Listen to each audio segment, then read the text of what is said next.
అందరికీ వందనాలండి. మరలా ఈ దినం అనుదిన ఆనందం అనే కార్యక్రమానికి మీ అందరికీ స్వాగతం పలుకుతున్నాను. బాగున్నారు కదా? తిరిగి రాత్రి మనం విన్నాం, ఆయన సర్వాధికారి అయిన దేవుడయ్యుండి అధికారము కోరని వాడిగా భూమి మీదకి వచ్చాడని,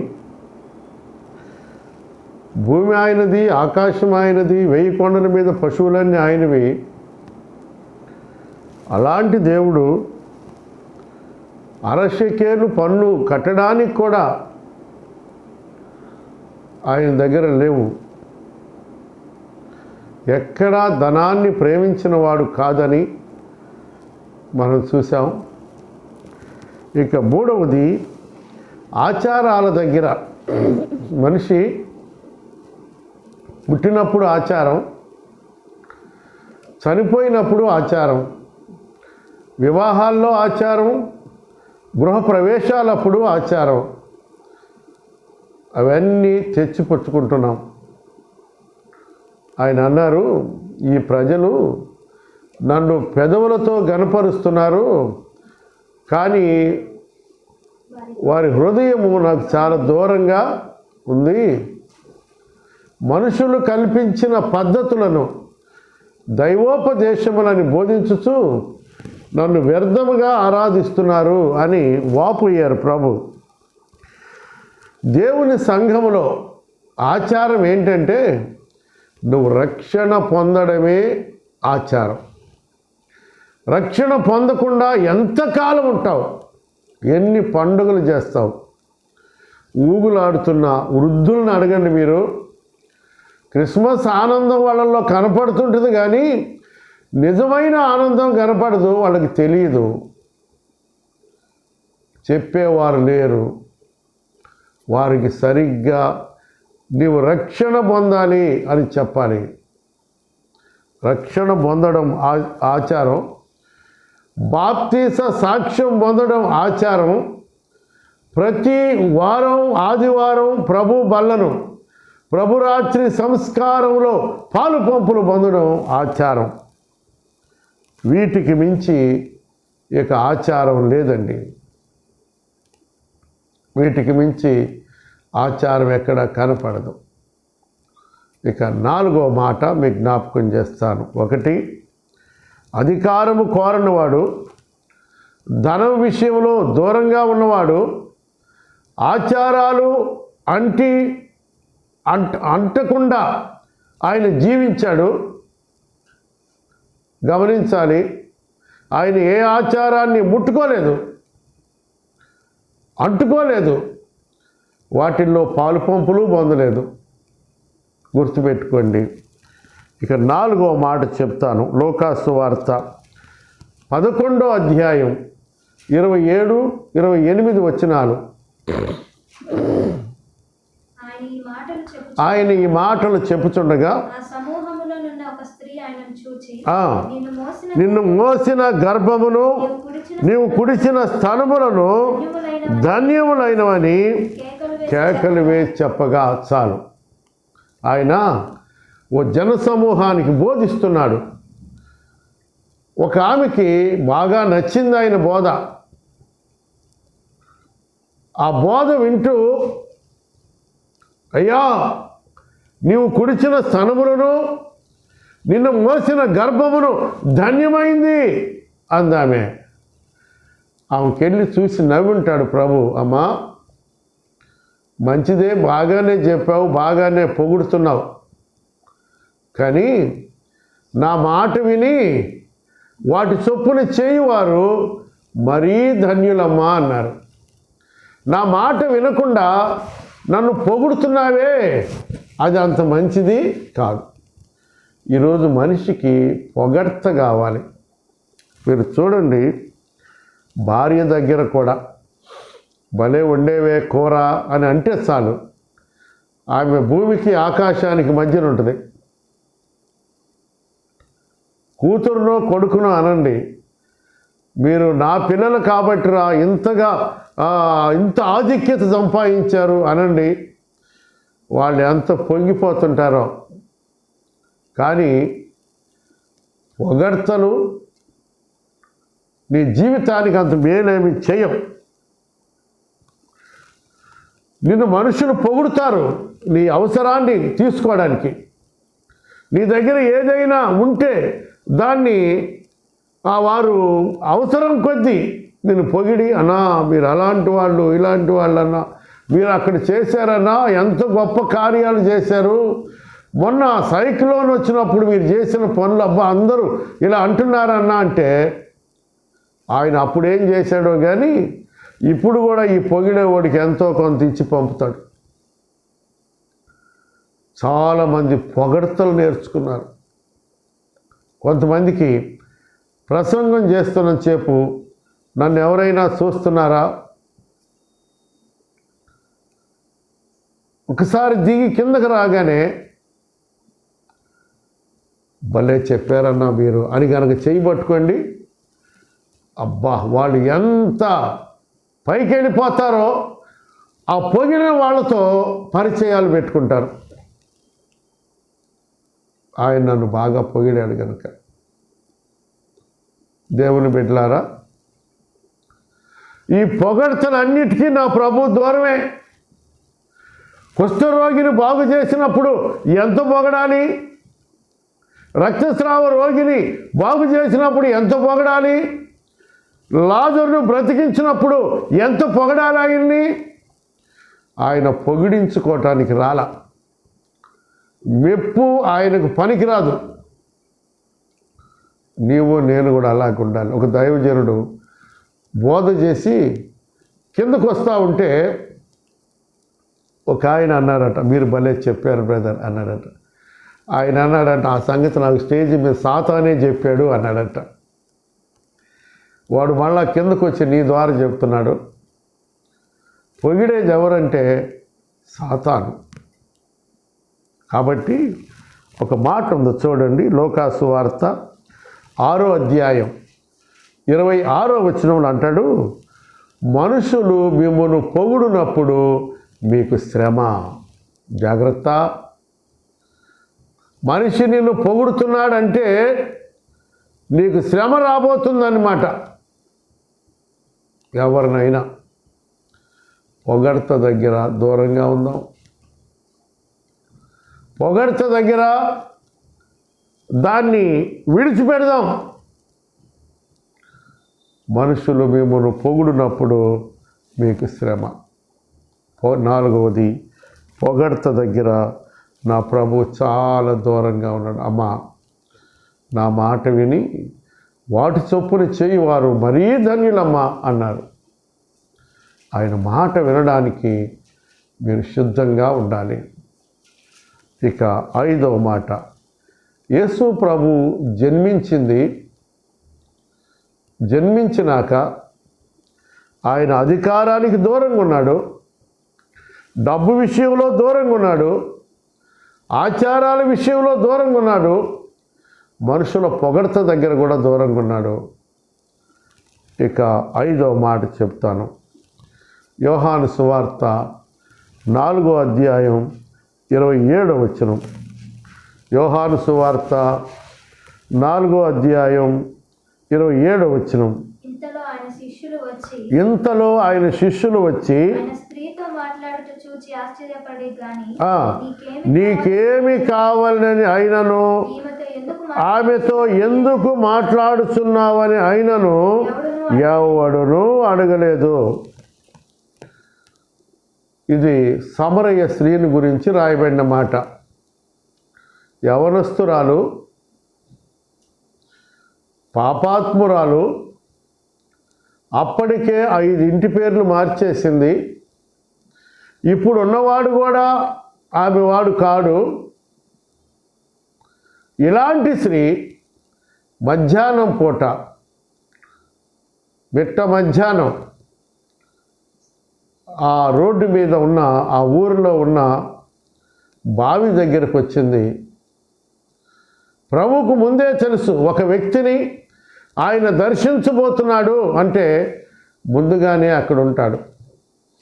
ఆయన అక్కడ ఆలస్యం ఉన్న రీతిని బావి దగ్గర కూర్చున్నారు. శిష్యులేమో భోజనం కొనడానికి వెళ్ళారు. ఇంతలో ఆమె వచ్చింది. ఏమండి, మీరు కొంచెం ఆలోచన చేయండి. లోకంలోకి వెళదాం. ఇట్లా ఒక యవన స్త్రీ, ఒక యవన పురుషుడు ఒంటరిగా కలుసుకుంటే వారి మాటలు ఎలా ఉంటాయి, వారి చేష్టలు ఎలా ఉంటాయి,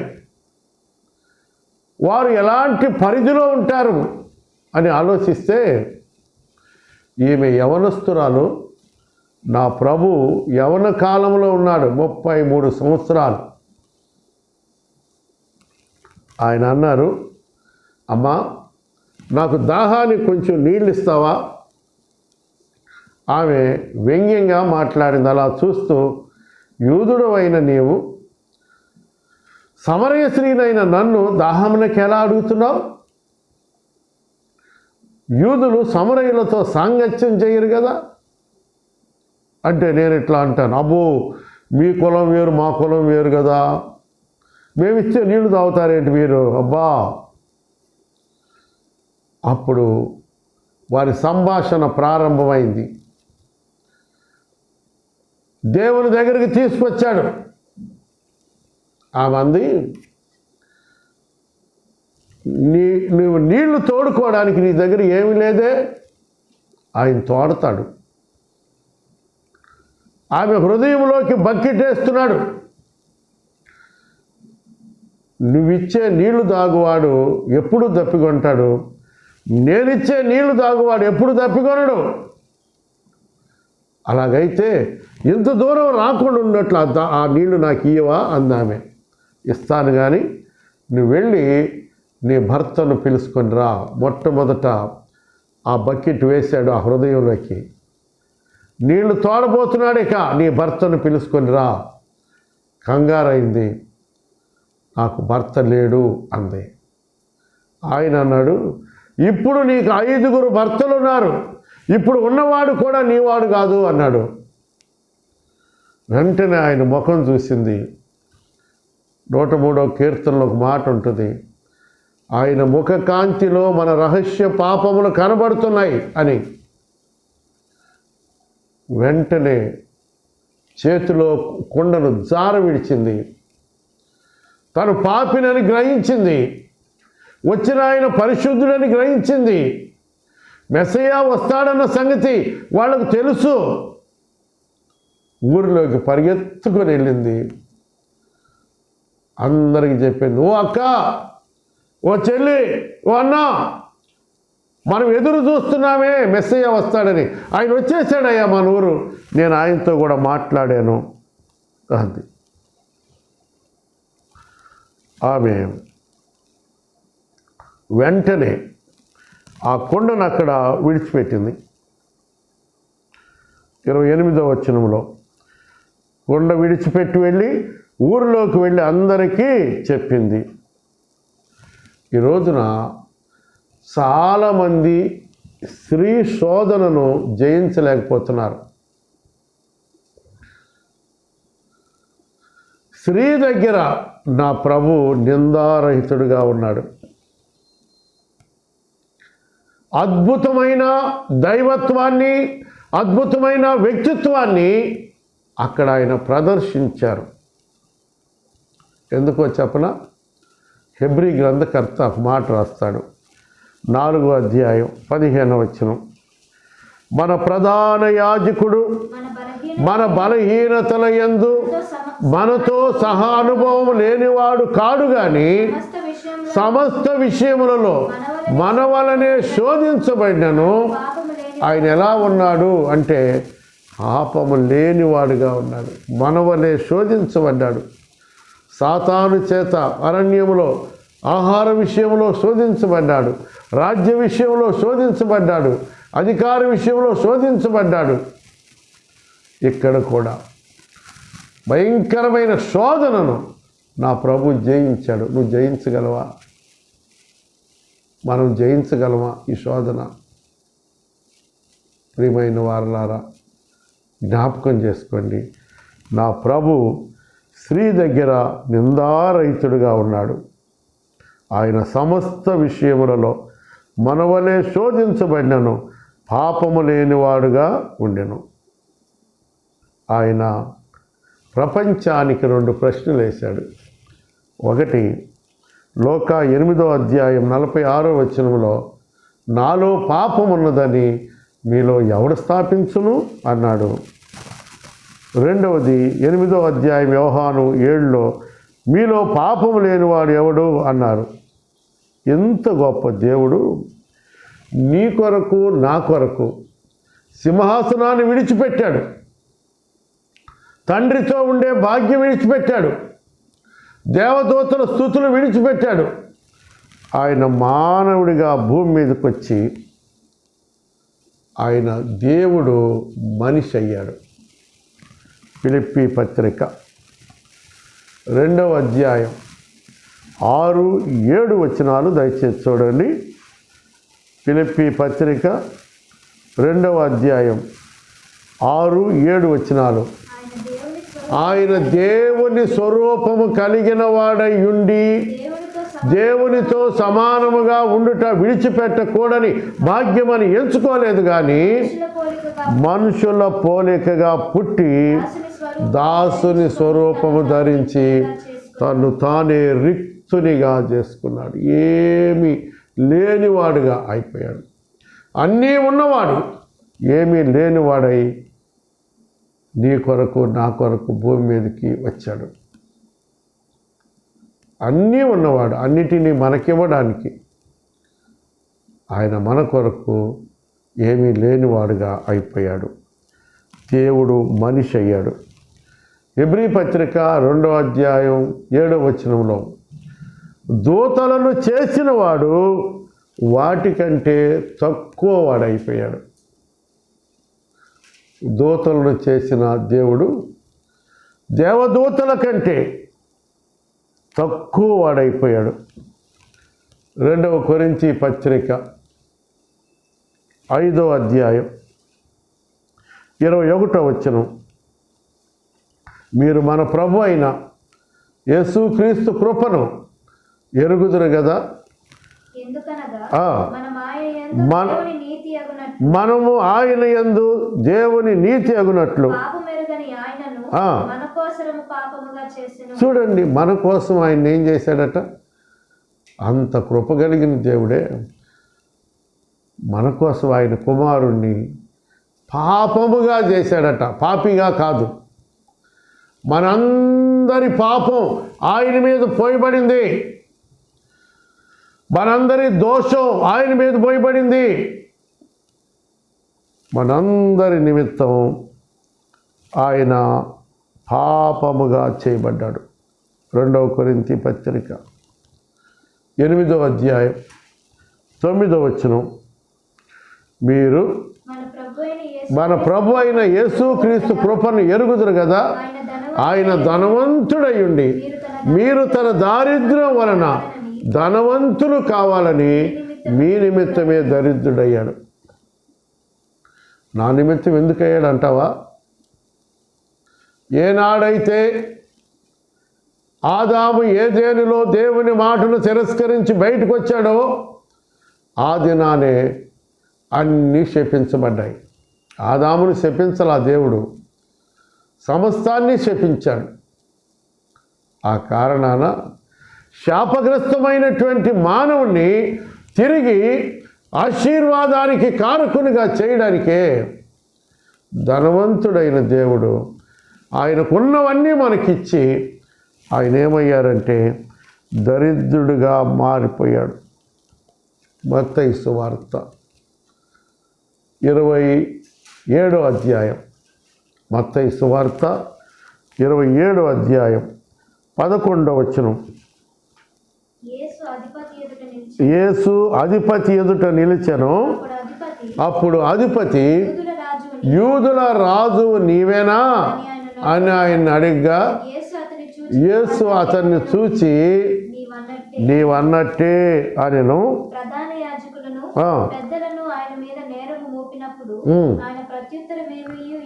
చూడండి, తీర్పు తీర్చే దేవుడు. ప్రతి ఒక్కరూ వారు చేసిన క్రియలను బట్టి అవి మంచివైనా చెడ్డవైనా రేపటి దినాన ఆ సింహాసనం దగ్గర నిలబడాలి అని లేఖనాలు చెబుతుండగా తీర్పు తీర్చే ప్రభువే మానవుడిగా భూమి మీద పుట్టి తీర్పులో నిలబడ్డాడు. తీర్పు తీర్చే ప్రభు, తీర్పరి అయిన వాడు తీర్పు పొందడానికి ఆ పిలాతు దగ్గర నిలబడ్డాడు. ఏంటి బాధ? ఎందుకు నిలబడాలి? నిన్ను నన్ను సరి చేయడానికి, మనల్ని బాగు చేయడానికి, మనకు పరలోకం ఇవ్వడానికి, ఆయన సహవాసం ఇవ్వడానికి, ఆయన సింహాసనం మీద మనల్ని కూర్చోబెట్టుకోవడానికే. సింహాసనాసీనుడైన వాడు నీ కొరకు భూమి మీద పుట్టి ఆయన సర్వాధికారి, అధికారం లేనివాడైపోయాడు. ధనవంతుడు, ధనం కోరని వాడైపోయాడు.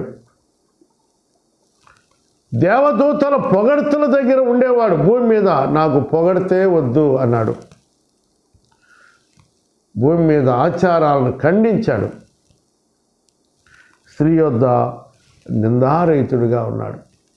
ఇంకో 2 మాటలు చెప్తాను. యెషయా గ్రంథం 53వ అధ్యాయం 2వ వచనం. ఆయన ఎలా అయిపోయాడంటే మానవుని కొరకు లేత మొక్కవలెను, ఎండిన భూమిలో మొలిచిన మొక్కవలెను. అతడు ఆయన ఎదుట పెరిగెను, అతనికి స్వరూపమైనను సొగసైనా లేదు. ఎందుకంటే ఆయన ఎంతో సుందరుడు. ఆయన అంత అందగాడు ఎవరు లేరు. ధవళ వర్ణుడు, రత్న వర్ణుండు నా ప్రియుడు, అవని 10,000 అతి శ్రేష్ఠుడాతండు. ఎవరు ఆయన కిలలో సమరూప పురుషుండు, అవలీలగా నతని గుర్తించగలనమ్మ. ఎంతో సుందరుడమ్మ తాను, నేనెంతో మురిసిపోయాను. ఎంతో సుందరుడమ్మ తాను. అంత అందగాడు. శిలువలో స్వరూపమైన సొగసైన లేనివారైపోయారు. ఆయన వీపు నాగలి సాళ్ల వలె దున్నబడింది. ఆయన ముఖం ఉమ్మి రక్తంతో నిండిపోయింది. తల మీద ముళ్ళ కిరీటం నుండి కారుతున్న రక్తం చూడనొల్లని వానిగా చేసింది. ఎందుకో తెలుసా? క్రిస్మస్ అని ఆచారం చేస్తున్నావు. ఎప్పటికీ ఆయన దగ్గరకు రాకుండా బ్రతుకుతూ సంవత్సరానికోసారి ఏదో నీ పబ్బం గడుపుకుంటున్నావు. కానీ నీ హృదయాన్ని ఆయనకి ఇవ్వండి. నీ హృదయంలో చోటు ఇవ్వండి ఆయనకి. స్వరూపము కలిగిన వాడు కురూపి అయిపోయాడు. ఆఖరిగా అపోస్తలుల కార్యముల గ్రంథం 3వ అధ్యాయం 15వ వచనాన్ని చూద్దాం. 3వ అధ్యాయం 15వ వచనాన్ని చూద్దాం. మీరు జీవాధిపతిని చంపితిరి కానీ దేవుడు ఆయన్ను మృతులలో నుండి లేపెను. మరణము లేనివాడు, మరణించాడు, తిరిగి లేచాడు. ఎందుకు ఆయన మరణించాలి అని అంటే, నీవు నేను మరణించకుండా శాశ్వతమైన మరణం, బాధకరమైన మరణం మనం పొందకుండా, నిత్య మరణం మనం పొందకుండా నిత్య జీవములో మనం ఉండాలంటే, మరణము లేనివాడు మరణిస్తే మనము ఆయన రక్తంలో కడగబడిన వారమై మరణములో నుండి జీవములోకి దాటించబడతాం. ఆయన మనస్థానములో మరణించి మరణములో నుండి జీవములోకి మనల్ని దాటించాడండి. ఈ రాత్రి నీ ప్రియునిలో విశేషమేంటి అని అడుగుతున్నారా? క్రిస్మస్లో విశేషమేంటి అంటే ఆయన పుట్టి సర్వాధికారం కలిగిన వాడు, అధికారం లేనివాడుగా బ్రతికాడు. ఎంతో భూమి ఆయనది, ఆకాశం 1000 కొండల మీద పశువులన్నీ ఆయనవి. ఇంత ఉన్నవాడు ఎక్కడ ధనాన్ని కోరినవాడు కాడు. దేవదూతలు పొగడ్తల మధ్య ఉన్నవాడు. భూమి మీద ఆమె పొగిడితేనే ఊరుకోలేదు. భూమి మీద ఆచారాలను చూసి ఖండించాడు. ఒకరోజు దేవాలయం దగ్గర చూడగానే వ్యాపారపు ఇల్లు అయిపోయింది. కొరడా తీసుకొని వాళ్ళందరినీ కొట్టాడు. నా ఇంటిని వ్యాపారపు ఇల్లుగా చేస్తారా? ఒప్పుకోడైనా. స్త్రీ దగ్గర నిందారహితుడిగా ఉన్నాడు. ఈ రాత్రి ఆయన్ని నమ్ముకొని మనం ఈ లక్షణాలు కలిగి ఉండొద్దా? ఆయన పిల్లలమైన మనకు ఈ లక్షణాలు ఉండొద్దా? కావాలంటే ఈ రాత్రి, ప్రభువా, నా వయసు ఇంత, ఇన్ని క్రిస్మస్లు చేశాను, మరి నీలో ఉన్న విశేషం ఏంటో నాకు ఇప్పటికి అర్థం కాల. ఈరోజు తెలుసుకున్నాను. నా కోసం పుట్టావు, భూమి మీద జీవించావు, నా కోసం మరణించావు. అట్టి ప్రభు నాకు కావాలని అడుగుతావా? అట్టి కృప దేవుడు నీకు అనుగ్రహించునుగాక.